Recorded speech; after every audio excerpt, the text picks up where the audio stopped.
देवी पर कमलनाथ के बयान से जुड़ी बड़ी खबर, बड़ा अपडेट आपको दे दें। कमलनाथ को लेकर चुनाव आयोग सख्त है। कमलनाथ के बयान पर चुनाव आयोग ने मध्य प्रदेश चुनाव आयोग से रिपोर्ट मांगी है। इमरती देवी पर को लेकर जो बयान दिया गया था, आइटम वाले बयान पर यह रिपोर्ट मांगी गई है। एनसीडब्ल्यू ने चुनाव आयोग से शिकायत की थी। इमरती देवी पर कमलनाथ के बयान पर चुनाव आयोग ने मध्य प्रदेश सीईओ से रिपोर्ट मांगी है।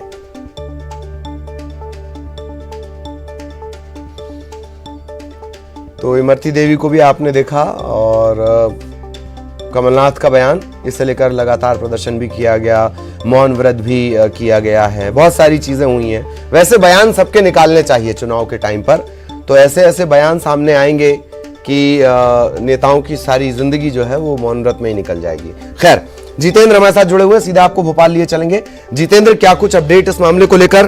कांग्रेस का कोई रिएक्शन मिल पाया हो तो वो भी बताएं। जितेंद्र।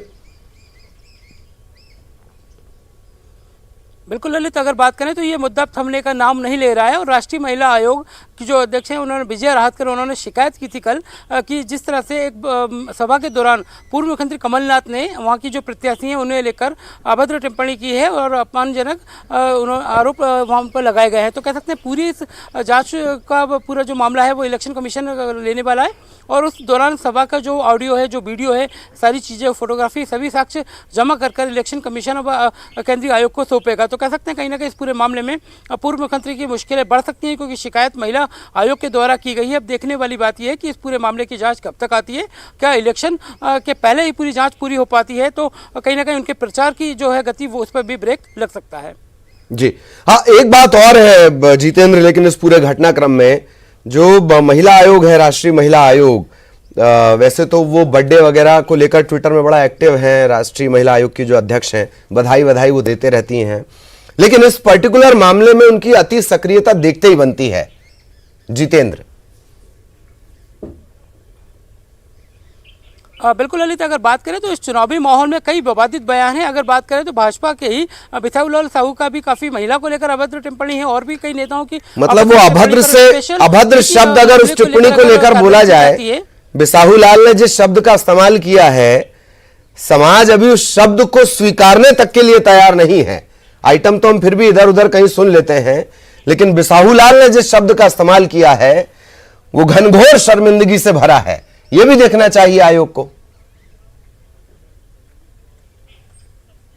बिल्कुल ललित, क्योंकि ये दोहरी कार्रवाई जरूरी होना चाहिए क्योंकि एक तरफा कार्रवाई नजर आ रही है यहाँ पर कि एक व्यक्ति के बयान को स्पेशल लिया जा रहा है, वहीं दूसरा व्यक्ति का जो काफी निंदनीय बयान है उसे पार्टी नहीं देख रही, जबकि पार्टी को अपने ही नेता पर कार्रवाई करना चाहिए। और कहने वाली बात यह है कि अब क्या कांग्रेस बिसाहूलाल के बयान को लेकर आगे कार्रवाई करती है और आयोग क्या एक तरफा कार्रवाई करता है, ये देखने वाली बात होगी। चलिए, बहुत बहुत शुक्रिया जितेंद्र आपका इस तमाम जानकारी के लिए। सहयोगी जितेंद्र हमारे साथ जुड़े हुए थे। और खबर रायपुर से, गुरुद्वारे के सामने युवक की हत्या कर दी गई है। रेलवे स्टेशन के पास ये गुरुद्वारा है। जीआरपी और आरपीएफ के थाने के पास बेरहमी से हत्या कर दी गई। धारदार हथियार से हत्या की गई है। फिलहाल अब तक शिनाख्त नहीं हो पाई है और रात तकरीबन 1 बजे के आसपास की ये वारदात बताई जा रही है। सुबह पुलिस मौके पर पहुंची और फिर पड़ताल शुरू की गई है। तो लगातार सवालों के घेरे में छत्तीसगढ़ की कानून व्यवस्था और उसमें भी रायपुर के हाल बेहाल। अब एक और कत्ल की वारदात अंजाम दी गई। गुरुद्वारे के सामने धारदार हथियार से युवक की हत्या कर दी गई। राघवेंद्र हमारे सहयोगी हमारे साथ जुड़े हुए हैं। राघवेंद्र, पूरी जानकारी विस्तार से। देखिए, ये हत्या की वारदात वहां पे हुई है जहां पे लोगों का आना जाना बहुत ज्यादा होता है, साथ ही वहीं पे जीआरपी और आरपीएफ का पोस्ट है। जाहिर है रेलवे स्टेशन जैसा सेंसिटिव इलाका जहाँ पे दिन भर लोगों का आना जाना लगा रहता है और शहर का एक तरीके से प्रमुख स्थल है, ऐसी जगह पे चाकुओं से गोदकर युवक की हत्या कर दी गई है। और उसके बाद ललित ये है कि लोग जब पुलिस को जानकारी देने के लिए कॉल कर रहे हैं तो थानेदार का फोन जो है रिसीव नहीं हो रहा है। तो कोई सरकारी नंबर रिसीव करते हैं, न तो प्राइवेट नंबर रिसीव करते हैं।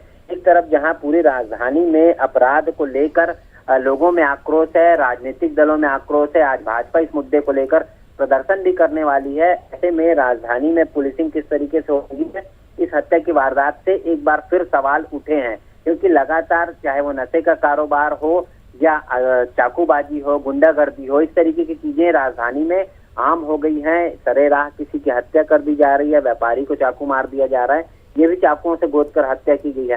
तो जाहिर है लगातार अपराध की घटनाएं बढ़ रही है। पुलिस मुस्तैद होने के बजाय और उल्टे सो जा रही है। थानेदार जो है फोन नहीं उठा रहे हैं। तो ये कई सवाल हैं जो इस हत्या की वारदात से एक बार फिर जो है खड़े हो गए हैं। जी चलिए, बहुत बहुत शुक्रिया राघवेंद्र आपका इस तमाम जानकारी के लिए।